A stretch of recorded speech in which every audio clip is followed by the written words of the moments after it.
बहुत समय पहले की बात है। एक छोटे से राज्य में एक साहसी और बुद्धिमान राजा विक्रम सिंह राज्य करते थे। उनका राज्य समृद्ध था और उनकी शाही गद्दी पर बैठने से पहले राजा विक्रम ने कई युद्धों में अपनी वीरता साबित की थी। विक्रम सिंह का नाम सिर्फ उनके युद्ध कौशल के लिए ही नहीं, बल्कि उनकी न्यायप्रियता और बुद्धिमत्ता के लिए भी प्रसिद्ध था। वह हमेशा अपने राज्य की प्रजा के साथ न्याय करने में विश्वास रखते थे। राजा विक्रम की ख्याति दूर दूर तक फैली हुई थी और सभी उन्हें एक आदर्श शासक के रूप में देखते थे। लेकिन एक दिन एक ऐसी घटना घटी जिसने राजा विक्रम को अपनी बुद्धिमत्ता और साहस को परखने का एक नया अवसर दिया। राज्य के एक दूरस्थ जंगल में एक पुराना किला था। उस किले के बारे में तरह तरह की डरावनी कहानियां फैली हुई थीं। लोगों का कहना था कि उस किले में एक बेताल रहता था जो किसी भी व्यक्ति को अपना शिकार बनाता था। उसकी पहचान एक भूतिया प्रेत के रूप में थी जो एक पेड़ पर उल्टा लटका रहता था और किसी भी व्यक्ति को अपनी पेचीदी पहेलियां सुनाकर उसे पागल कर देता था।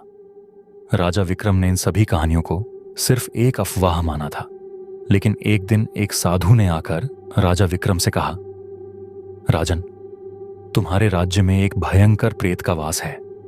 वह बेताल नामक प्रेत किसी भी व्यक्ति को उलझन में डाल देता है। अगर तुम इस प्रेत को परास्त कर सको तो तुम्हारा नाम और अधिक प्रसिद्ध होगा। राजा विक्रम ने इस चुनौती को स्वीकार करने का निश्चय किया। उन्होंने तुरंत अपनी तलवार उठाई और अपनी सेना के कुछ सैनिकों के साथ उस किले की ओर रवाना हो गए। किले का रहस्य राजा विक्रम किले के पास पहुंचे तो देखा कि वहां का माहौल बिल्कुल सुनसान था।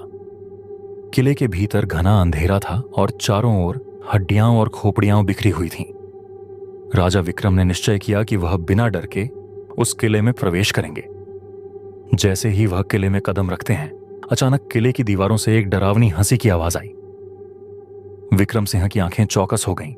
तभी अचानक एक हल्का सा हवा का झोंका आया और एक बेताल प्रकट हुआ। उसका चेहरा भयावह था। उसके हाथ पैर लंबे और काले थे और उसकी आंखों में एक अजब सी चमक थी। वह बेताल राजा विक्रम से बोला, तुमने मुझे चुनौती देने का साहस किया है विक्रम।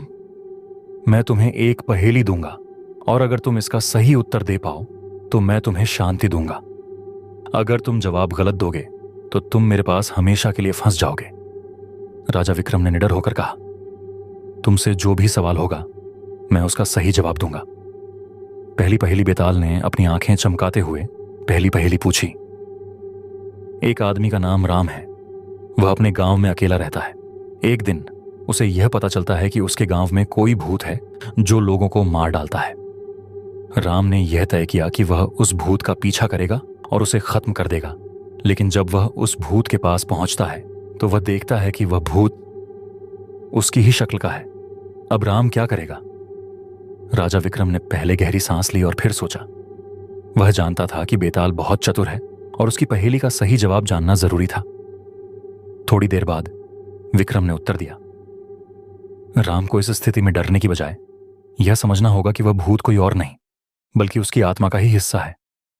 यह उसके भीतर की डर और भ्रम का परिणाम है। राम को अपने डर का सामना करना होगा और आत्मविश्वास से भूत का सामना करना होगा, तभी वह उसे हराने में सफल होगा। बेताल ने जवाब सुनते हुए कहा, तुम सही हो विक्रम। अब तुम्हें मेरी अगली पहेली का सामना करना होगा। दूसरी पहेली बेताल ने फिर अपनी आंखें लाल करते हुए दूसरी पहेली पूछी। एक राजकुमार अपने राज्य में एक सुनहरे खजाने के बारे में सुनता है। खजाना बहुत बड़ा है, लेकिन उसे पाने के लिए उसे एक बहुत खतरनाक रास्ते से गुजरना होगा। राजकुमार को यह पता है कि रास्ता बहुत कठिन है और उसकी जान भी जा सकती है। वह खजाने के लिए क्या करेगा? राजा विक्रम बिना समय गंवाए उत्तर दिया, राजकुमार को खजाने के पीछे नहीं भागना चाहिए। उसे यह समझना होगा कि असली खजाना नहीं बल्कि उसके राज्य की सुख शांति और प्रजा का कल्याण है। अगर वह अपने राज्य की भलाई के लिए काम करता है तो वही असली खजाना है। बेताल हंसा और बोला, तुम्हारा जवाब सही है विक्रम, लेकिन अब मेरी अगली पहेली और भी कठिन है। तीसरी और अंतिम पहेली। बेताल ने अपनी आंखों से एक खतरनाक जलन दिखाई और अंतिम पहेली पूछी। एक राजा अपने राज्य में बहुत बुद्धिमान और न्यायप्रिय है।